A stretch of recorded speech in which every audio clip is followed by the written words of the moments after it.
저는 일론 머스크가 굉장히 큰 그림을 그렸다라고 봐요. 테슬라가 플랫폼 기업은 아니고요. 가장 범용성이 높은 게 뭐가 있을까라고 봤을 때 일단 눈에 들어온 게 좀 비트코인이 아니었나라고 생각을 합니다. 플랫폼 기업들도 눈독을 들이는 비트코인 시장에 대해서 살펴보겠습니다. 한대훈 SK증권 연구원님 나와주셨습니다. 안녕하세요. 안녕하세요. 테슬라가 15억 달러어치 비트코인 투자하겠다라고 발표하면서 사실 비트코인 가격은 급등을 했는데 테슬라 주가는 오히려 이제 급락을 했어요. 이거 어떻게 해석해야 될까요? 사실 비트코인 투자자들 입장에서는 굉장히 좋은 소식이었고, 반면에 그냥 순수하게 테슬라에 투자를 하셨던 주식 투자자들 입장에서는 굉장히 좀 안타까운 소식이었죠. 왜냐면은 일론 머스크가 비트코인을 사서 이걸로 돈을 많이 벌 걸 기대하고 투자하신 게 아니라 그렇죠. 테슬라가 이제 전기 자동차 그리고 이걸 넘어서 자율주행차로 넘어가는 이제 이러한 패러다임의 변화에 이제 투자를 하신 건데, 비트코인에 투자를 했다라는 소식이 오히려 좀 안 좋게 좀 작용을 한 것 같아요. 연구원님 개인적으로는 테슬라가 이 비트코인 투자한 거 가지고 앞으로 이제 뭘 할 거 아니에요. 더 잘 된 거 아닌가 이런 생각 하시나요? 저는 일론 머스크가 굉장히 큰 그림을 그렸다라고 봐요. 그러니까 저는 단순히 일론 머스크가 앞으로 테슬라의 그 자동차를 비트코인으로 결제하기 위해서 이걸 도입했다라고 생각을 하진 않고요. 그 일론 머스크가 지금 영위를 하고 있는 사업군들을 좀 같이 봐야 되는데, 대표적인 기업이 스페이스X예요. 그러니까 스페이스X는 결국에 이제 뭐 지구를 넘어서 우주, 뭐 화성까지 가겠다라고 하는 계획을 가지고 있죠. 그렇게 이제 우주까지 나갔을 때 지구와 우주를 이제 아우르는 그 범우주권의 경제권이 이제 형성이 될 텐데, 그럼 이제 그럴 때 어떤 것들을 이제 통해서 화폐를 사용을 하고 어떤 걸 이제 금융 결제 시스템으로 사용을 할 건지에 대해서 굉장히 고민을 많이 하셨을 거예요, 당연히. 근데 이제 전통적인 그 달러나 뭐 엔화나 위안화 이런 것들을 쓰자니 우주가 가지고 이제 그런 걸 하는 것도 좀 그렇고, 그렇다고 디지털 화폐를 뭔가를 새로 만들자니 아직은 그 테슬라가 플랫폼 기업은 아니고요. 그러다 보니까 영향력도 한계가 있고, 그래서 이 디지털 화폐 중에서 그러면 사람들이 가장 많이 사용을 하고 가장 많이 알려져 있고 가장 범용성이 높은 게 뭐가 있을까라고 봤을 때 일단 눈에 들어온 게 좀 비트코인이 아니었나라고 생각을 합니다. 그러면서 이 범우주까지 갔을 때 테슬라가 노드의 역할을 하면서 가상화폐 시장에서 역할을 할 것이다라고 보고서 쓰신 게 있는데, 여기서 말한 그 노드 역할이라는 게 어떤 의미를 가지게 되는 거예요? 그러니까 이거는 사실 그 블록체인이라고 하는 이제 기술을 좀 같이 보셔야 될 것 같은데, 제가 이제 지금 자동차를 운전을 하면은 그냥 제 자동차로 끝나요. 그리고 뭐 우주선을 타고 가도 우주선으로 끝나죠. 근데 이제는 앞으로는 이게 다 데이터화가 되고 빅데이터화가 되고 이런 것들을 이제 뭐 분산 저장을 해가지고 나중에 연결을 시키겠다라고 하는 블록체인 쪽으로 이제 생각을 해봤을 때, 각각의 이제 운영을 하는 그 자동차 하나하나가 이제는 노드 역할을 할 수 있다는 거죠. 아직까지는 일론 머스크가 이제 그렇게 구체적인 계획을 밝힌 게 아니기 때문에 테슬라가 비트코인을 산 게 이렇게 노드 운영을 할 거예요라고 단언 짓기는 힘들지만, 뭐 일론 머스크라면 충분히 고려를 해봤을 것 같습니다. 결국에는 자율주행의 운행 데이터가 돈이 되는 시장까지 내다보고 이 가상화폐에 투자한 거다 이렇게 보시는 거네요. 저희가 만약에 이제 자율주행차를 정말 이제 타게 되면은 자동차를 타고 이제 어딘가를 가면서 무언가 딴 걸 할 거 아니에요. 영화를 볼 수도 있고 잠을 잘 수도 있고. 그럴 때는 이제 당연히 뭐 인터넷이나 통신도 필요하고, 그 안에서 이제 구독 경제 넘어서 플랫폼으로 이제 발전이 될 텐데, 테슬라와 이제 스타링크가 이제 그걸 이제 꿈꾸고 있고요. 당연히 그 와중에 결제를 하거나 금융 서비스를 했을 때는 테슬라 코인을 만들면 좋겠지만, 지금 일단은 비트코인에 먼저 좀 가능성을 둔 게 아닌가라고 보고 있습니다. 결국엔 테슬라는 플랫폼 기업으로 넘어가는 과정에서 범용 가상화폐인 비트코인을 채택을 먼저 한 거고, 애플, 스타벅스, 또 뭐 페이스북, 구글, 아마존 이런 데들이 각각의 가상화폐를 막 출시를 해요.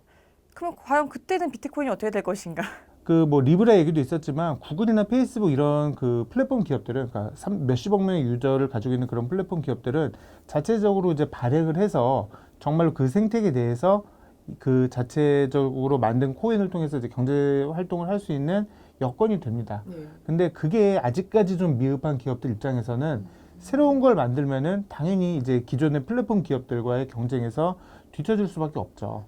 그랬을 때는 비트코인을 이제 충분히 검토를 해볼 수 있었다라는 거고요. 예를 들어 테슬라 코인 만들고 넷플릭스 코인 만들었는데 호환이 안 되면 안 되잖아요. 그래서 이제 그런 것들의 역할을 비트코인이 디지털 자산 내에서 기축통화 역할을 좀 하고 있으니 가능하지 않을까라고 생각을 해봅니다.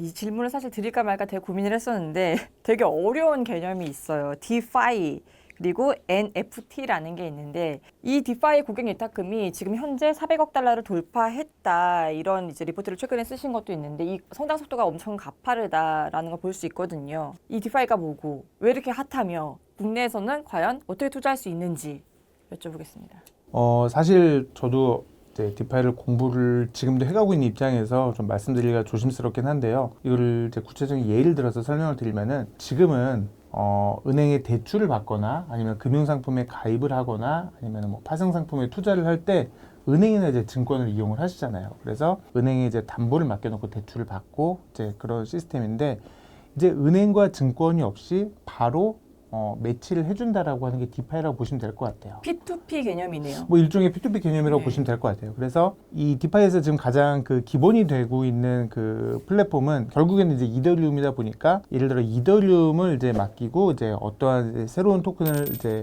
대출을 받거나 아니면은 이 이더리움 기반 위에서 만든 그런 이제 투자 상품들에 이제 투자를 하거나 여러 가지의 방법들이 최근에 이제 디파이에서 나오고 있어요. 뭐 당연히 이제 초창기에는 시장도 굉장히 작았고 지금도 뭐 이제 400억 달러를 돌파를 이제 맞겠지만 지금도 이제 커가고 있는 시장이고요. 이게 맨 처음에는 대출이나 금융 업무 중에서도 가장 어떻게 보면 기본적인 업무 쪽에 좀 포커스가 맞춰져 있었어요. 그러다가 지금은 확장이 돼가고 있는 게 그 파생 상품, 그 다음에 뭐 합성 자산이라고 하는 것들 그리고 뭐 보험 이런 것들로 이제 확장이 되고 있는 이제 단계다라고 보시면 될 것 같고요. 이게 국내에서 투자하실 수 있는 방법도 사실 있습니다. 근데 좀 어려워요. 메타마스크라고 하는 지갑에 이제 가지고 계신 이더리움을 보내셔가지고 여러 이제 디파이 관련된 사이트 중에서 좀 유망하다고 하는 데에 지갑을 이제 그러니까 연결을 시켜서 거기서 이제 대출을 받고 이제 아니면은 관련된 상품에 투자를 하거나 뭐 사전채굴에 참여를 하거나 이런 식으로 이제 할 수 있는 방법이 있습니다. 국내에서 얼마든지 하실 수가 있고요. 그래도 어렵다라고 하시는 분들은 해외 바이낸스라고 하는 거래소에서 이거를 일종의 좀 대행을 해주고 있어요. 뭐 A라고 하는 그 사이트에서 이자를 한 80% 준다. 그러면은 바이낸스에서 예를 들어 한 50% 정도만 주고 30%는 가운데서 이제 수수료로 가져가는 개념으로 대신 바로바로 처리하는 이제 그런 걸로 제공을 해주고 있죠. 이게 지금 별나라 달나라 이게가 아니라 현재 이 시간에도 이걸 하시는 국내 투자자들도 있는 거죠. 국내도 예 제법 계시죠. 새로운 개념인 NFT, Non-Fungible Token. 요거는 뭔가요? 이제 개념 설명만 간단히 좀 부탁드릴게요. 뭐 어차피 그 설명을 드려봐야 그것도 뭐야라고 하실 것 같아요. 이것도 예를 들어서 말씀을 드릴게요. 혹시 어렸을 때 NBA 카드나 뭐 프로야구 카드 모아보신 경험 있으신 분들 있으실 거예요. 이런 것들을 다 디지털라이제이션 해가지고 디지털 카드를 만들어서 이제 거기에 보관을 하겠다라는 거예요. 이제 이러다 보니까 이게 장점이 있죠. 일단은 불법 복제가 안 돼요. 그리고 경우에 따라서는 이 카드는 전 세계에서 저 하나만 가지고 있는 희소성 있는 카드가 되는 거예요. 대체 돈이 안 되잖아요. 이게 팔았을 땐 돈이 되는 거죠. 이 희소한 걸 누군가 원할 때. 네.